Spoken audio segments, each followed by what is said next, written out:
We are excited to be where we're at this point in the season. As you plan your schedule and look at your conference schedule, we are in a position where we're still battling to win the ACC. We're in a position where we feel like we can get selected to host the NC2A tournament, and we're in a position where we're ending the season, one of our last games in the Petersen Events Center against what we feel like is one of the best rivalries the last couple of years in volleyball, and in Louisville, and we've set a pretty big goal of making our new attendance record, and with the pre-sold numbers the way that's going, we're confident we will.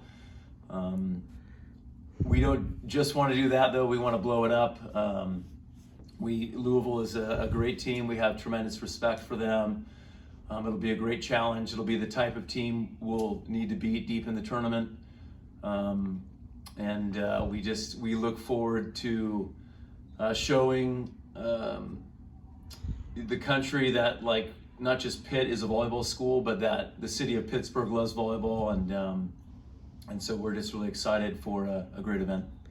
Coach, what would it mean to break the attendance record? What would it mean to you personally? It's hard to describe.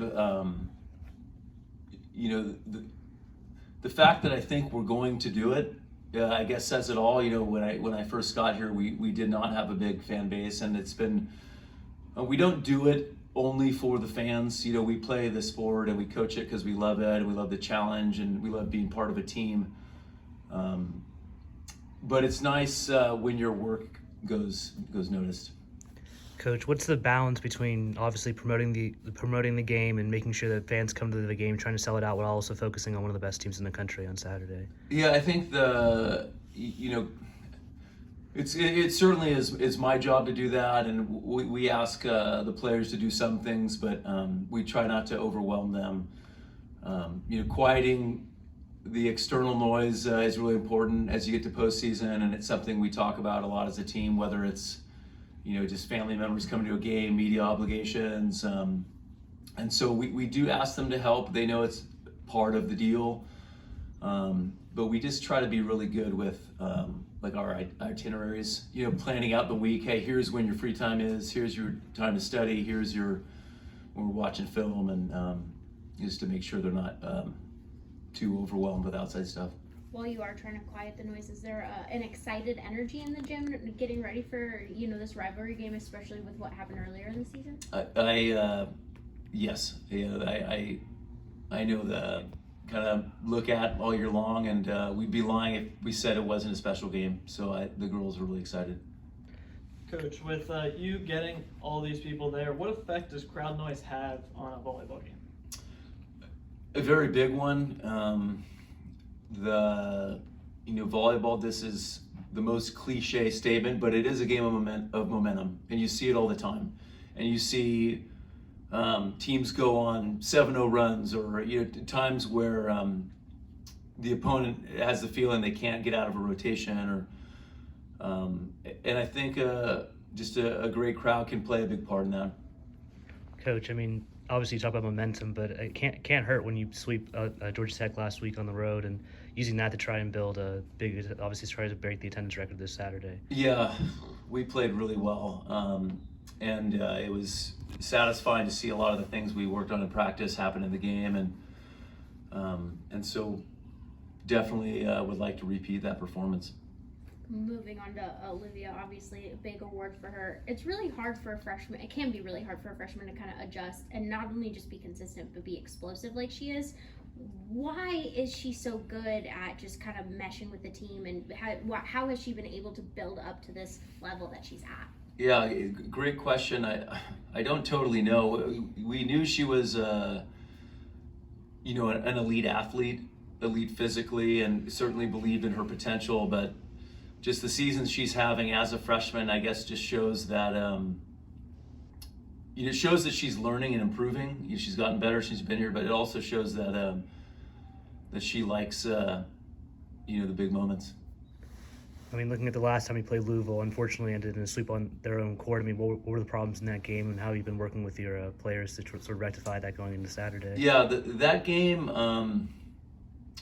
we let them hit, I think, close to 400. And something we've prided ourselves on this year is, being a really good defensive team. And so we didn't do enough to make them uncomfortable. But even then, there was a lot of sets that were, a 1 point difference would have made it 22 all, or, we weren't that far off. But the biggest thing was just our defensive pressure. We didn't apply enough, and they played really well offensively. What kind of energy does Olivia bring to practice? I know it's can be difficult to kind of be a little bit of a leader, but with her statistics, I mean, she's obviously a huge part of your guys' team. So what kind of energy do you see her bring? Yeah, I think when you're that explosive physically, you're just by definition are bringing energy when you're hitting the ball that hard and jumping that high. And but I will say that emotionally, for her age, she's very consistent. I think there's just very few times where she's really down. She brings it on a regular basis, and so I think being consistent emotionally breeds trust, and she certainly does that. How important? I mean, playing in the Pete, what are the big changes for you between that and the Fitzgerald Fieldhouse? What do you see the differences, or is it about the same? Does it not really matter as much? No, it is a change. It's a little bit less of a home court advantage, and with a basketball game the night before, we're not getting the practice time we normally would, but we feel like it's the same for both teams, and so and we have the crowd on our side, so and also knowing that it's a good opportunity for us, knowing that we typically host the first 2 rounds in here, so that the idea with Kentucky in this is that by the time the tournament comes, that it is a home court advantage. Have you noticed Olivia have an impact on her teammates, especially maybe these ones that have been around for a really long time and now are playing with her? No question. I think it's. I think the best thing you can say about our freshmen is that very early on in the season, their older teammates didn't just view them as new players or freshmen. They saw, hey, right away they're. And I think Chia said it in some interviews that right away that, hey, they're elevating our practice gym. They're not just here trying to figure it out, and so yeah, good players want to be around other good players. Obviously, looking at the rivalry between you and Louisville, I mean, they played you guys on their basketball court. I mean, it seems like this rivalry is not only good for both your programs, but for the sport of volleyball as a whole. What would you say to that effect? Yeah, I think what it says is, we both have, I guess, smaller gyms, and our rivalry has outgrown maybe playing in the smaller gyms, and I think that says a lot about our rivalry and probably something about the state of women's volleyball nationally. Do you prefer to play in the Fitzgerald Fieldhouse or the Pete? Is there any difference to you at all? I like them both, and I guess I'd answer the way we just talked about before. If we're going to have a huge crowd, I want to be in here. If we're going to have right around 3,000, I'd probably rather be in the Fitzgerald Fieldhouse. Olivia's obviously the big name of the freshmen. What can you say about the other freshmen and their impacts on this team? Well, I think it's Tori Stafford. We're asking her to do so much. She's got to pass, she's got to serve, she's got to dig, she's got to block, and so I think she's carrying a really, really big load. And she had a great game against Georgia Tech, and when she's playing well, we're a tough team to beat. Haiti and Blair are, they've played some this year. They're in and out, but you're going to see just huge things from them. 2 of the best freshmen we've ever had. I mean, you look at volleyball, and Wisconsin, Nebraska last year played on the Saturday night. Obviously sold out, probably one of the best watched games ever, regular season wise. I mean, I guess the only problem for you guys is that because this is on a Saturday, they're choosing to put college football over you guys at that 1 p.m. slot. I mean, is that something you even care about when you're thinking about the TV slot? We knew it was out of our control when we decided to play on Saturday, but we felt like maybe it wasn't as good for TV, but it was the timing of it was good for getting a great crowd. Right. Where our football's playing on Thursday, Steelers are on Sunday. We got light up night later, so I think there's other than the students, a lot of them being home, I think for the Pittsburgh community, I think this timing made a lot of sense. I'm curious about Emma Monks and just the impact she's had. I know she's been huge with blocks, but just defensively, what has she really added to your team this year? Man, a lot of consistency. There's been very few games where she hasn't hit over 300 and had a bunch of blocks, and emotionally as well. She's very stable. She's not an up and down player, and I think she probably also brings a level of gratitude. She is just loving being, on this team, and she's all in. So, very good pickup for us. Obviously, blocking is probably one of the most important parts of your game. You guys are one of the best in the country at it. But against Louisville, they beat you 6-3 on that statistic. I'm pretty sure that's something that you were not very happy about when you looked at the score sheet after the game. Yeah, I don't, on an individual game, I don't totally worry about, I look at it, but I don't worry about blocks or digs, or I think the thing we look at is just opponent, like the overall hitting percentage of who we're playing, and because that's the combination of how well we serve, how well we dig, how well we block, and so but the flow of the game, sometimes there'll be games like that, but yes, we would like to have a good blocking game. Do you feel like your players have made the adjustments needed from the last Louisville game in preparation for this one? I think we're better than before. I think there was a level of they played great and we could have played a little bit better, and the first time around. I think we have, and we'll find out. How have the players been doing so far this week? What's your communication been like with them, and how are they preparing themselves? Yeah, well, a lot about just the week schedule and planning our time accordingly. And then the other thing, we have a few more practices to go, but I felt really good about the last 2 to 3 weeks. The last 2 weeks for sure, we haven't had a bad practice. And so I think that's a good sign for us as we go into the NC2A tournament, that the level in our practice gym is getting more consistent. So I think that's a really good sign. Louisville's one of the best serving teams in the ACC. What makes them so good at serving, in your opinion? Well, they have 6 really good servers, and I'd say they have philosophically, they're not afraid to make a mistake. They're not afraid to make an error.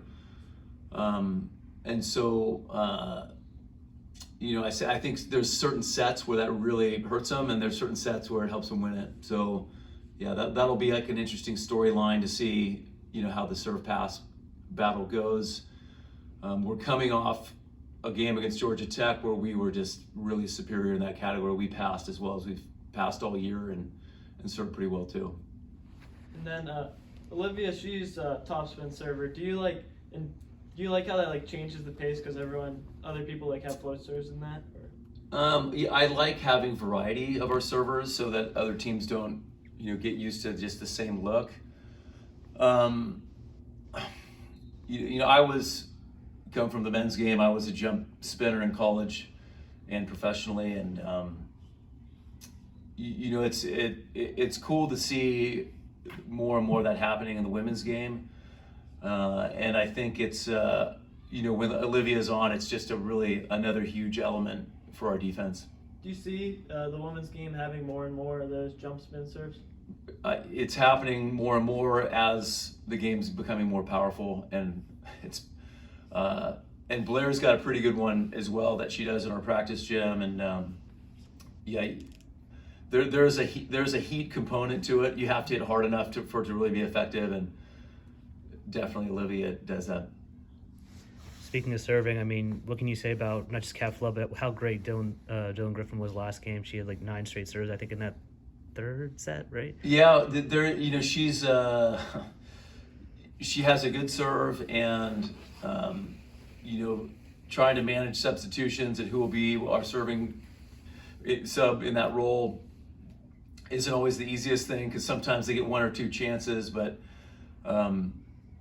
my assistants were kind of on me, said, hey, I think this rotation lines up good for Dylan's serve, and we went with it, and she had just provided a huge lift. The other thing I'll say about that is a lot of times, going into a tournament run, we saw it last year with Kat. of course, we need our best offensive players to play well. But sometimes a player like Dylan is like a difference maker in some of these games. Someone that comes in and does that, and so it's something coaches preach, but to our players that aren't playing consistently, how important those rules can be. And I think they all, it was a good reminder for our team of like just someone coming in off the bench can make a huge difference. It had to have been cool personally to get to watch her be so excited, because like just through the TV you could tell the team was rallying around her and just excited for that moment. No doubt, it was a big lift, and it was her moment, but again, her moment to help the team. So I think all the players were appreciative. Any more questions for Coach?